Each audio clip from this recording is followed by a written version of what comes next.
When our son told us that he was gay, I asked him, why did you wait so long? And he said, but Mom and Dad, who else will love me when I walk out that front door? I'm a transgender person, so it was kind of hard to find churches that accept me. I worry and I have fears for my father, but the sad part about it is that I don't fear him being gay bashed by society. I fear that he will be gay bashed by a church. My partner and I, we were married on a Saturday. The next day, we drove to the church where I was appointed and took off our wedding rings and put them in a box. The strain of that wore on me in such a way that I knew that I couldn't continue. I went in and met with the pastor, and the pastor proceeded to tell me that he didn't feel it was appropriate for me to join because I'm gay. There is a group of people being harmed in the United Methodist Church. Lesbian, gay, bisexual, and transgender persons are prevented from full participation and leadership. And our church is being harmed when we lose the gifts and graces of these faithful United Methodists. As a pastor, I've worked with gay men and lesbians, bisexual, transgender persons who have come to church very wounded because they've heard that they are kept from God's embrace. And that to me is the sin of the church. In high school, I went through a really severe depression over identifying as homosexual. Those wonderful 6 verses of scripture that they always throw at you, they threw at me in a big way. The problem for me is the way in which people in our church, in United Methodism, regard the Bible as a weapon, as something you pick up and you beat other people up and you tell them that their worth and their dignity is lesser because they are not heterosexual. It's not a matter of choice. Certainly I didn't choose to be heterosexual, neither my wife nor I, and our daughter didn't choose to be homosexual. So it must be something that suggests a creation of God, and if God creates you in a way, you can't deny that. The worst statement that I think exists anywhere is the one that Christianity is incompatible with homosexuality, because I know so many good Christians who are homosexual. Standing in the gap between GLBT people and the church is the Reconciling Ministries Network. RMN is a movement of United Methodist congregations, groups, and individuals working for the full inclusion of all people in the church.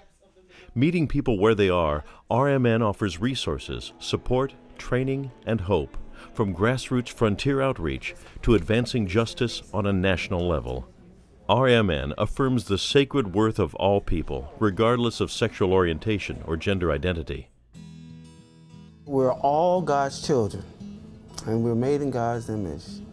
And, God loves everybody. God is for everybody. I generally start with the term radical hospitality at the table, because I think the most important thing about the Reconciling movement is that we are calling the church to remember that the table of Christ and the invitation of Christ is for all people. It's the basics of what Jesus was about. I mean, if we say that we're followers of Jesus, Jesus was on the margins, Jesus welcomed everybody, made everybody feel like they were part of something bigger than themselves, and called other folks who were already a part of what it was to include those who were on the margins. I don't think a lot of the decisions are made on the basis of theology, but really about their fear. How will my neighbor feel about this? And will it keep somebody from joining our church? I think that the church as a whole has a very limited knowledge of gay people, and I think what they don't know, they're scared of. And all we have to do is build relationships and see that we're not any different, really, than all of our other brothers and sisters in the church. I have to laugh because I honestly thought I knew no gay, lesbian, bisexual, transgender people, and certainly didn't expect the first one to be my child. There are gay men and lesbians, their mothers, their fathers, their brothers and sisters, their sons and daughters in every United Methodist Church. you're talking about me. You know, you're trying to kick me out. It's not a piece of paper. It's human beings, and I am one of them. It's my church too. I was baptized in the church as a baby. I was raised in the Methodist Church. I was very active in the Methodist Church. And if my baptism meant anything, then I belong here. There's so many LGBT people out there that just love God so much, but feel they have no place in the church. There's more to a gay person than their sexuality.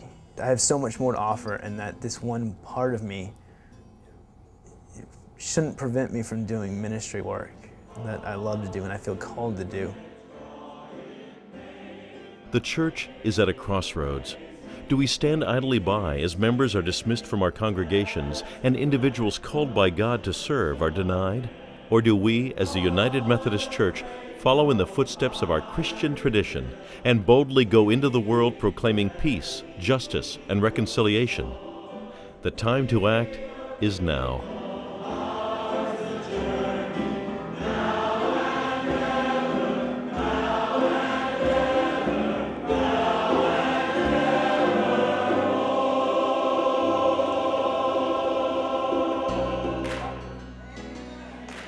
There's an urgency for United Methodist as a denomination to eliminate all of its discriminatory legislation and practices toward lesbians, gays, bisexuals, and transgender persons. Right now, not in general conference in the year 3000, but right now. Our call is to be vocal, our call is to be courageous, our call is to welcome all people.